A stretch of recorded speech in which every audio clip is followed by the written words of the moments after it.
since no one else can provide them. It is the Lord who alone heals broken hearts and the only one who comforts.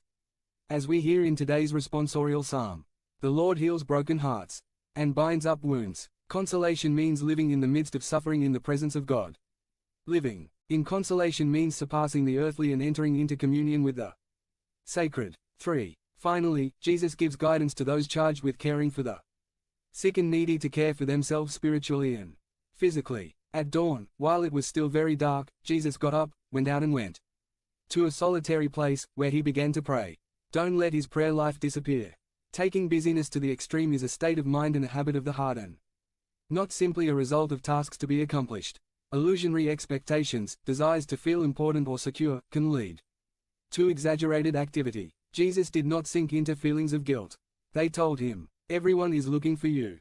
He told them, "Let's go." Jesus is the answer to the deep aspirations of human beings.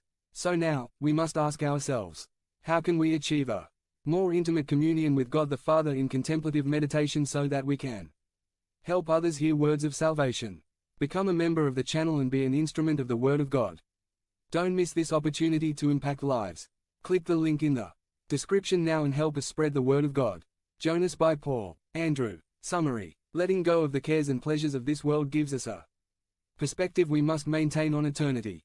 3b. At a recent wedding I attended, the groom and groomsmen stood at the altar with great anticipation for the bride's arrival. A lady from Omaha present there said, "My 3-year-old niece, sitting next to me, was also anxiously waiting for the bride to arrive and suddenly, pointing at the 628 men standing there, she shouted, 'I wonder which of those gentlemen she is going to choose.'" The theme of our readings today tells us that everything in our lives is connected to Christ. 1. Just as it is in marriage.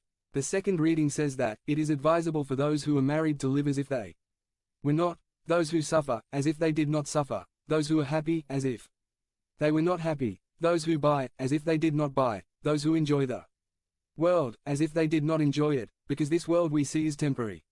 The meaning of the above is that Christians must live aware that this world has been transformed by the death and resurrection of Jesus and not be ruled or dominated by the deceptive demands that surround us.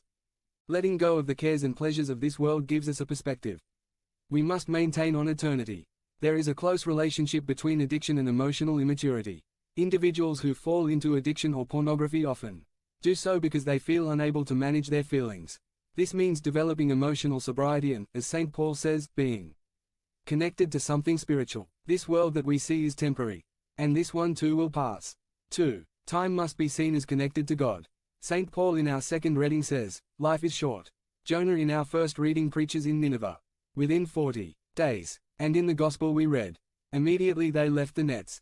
The word time does not come from chronos, as do hours and days, but of kairos, which means critical time. Kairos doesn't tell us what time it is. It tells us what the time we have is for.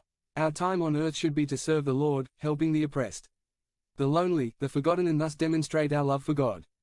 Jesus promises his followers a type of advanced fishing for the benefit and salvation of others. 3. Our behavior is called to a continuous connection with God.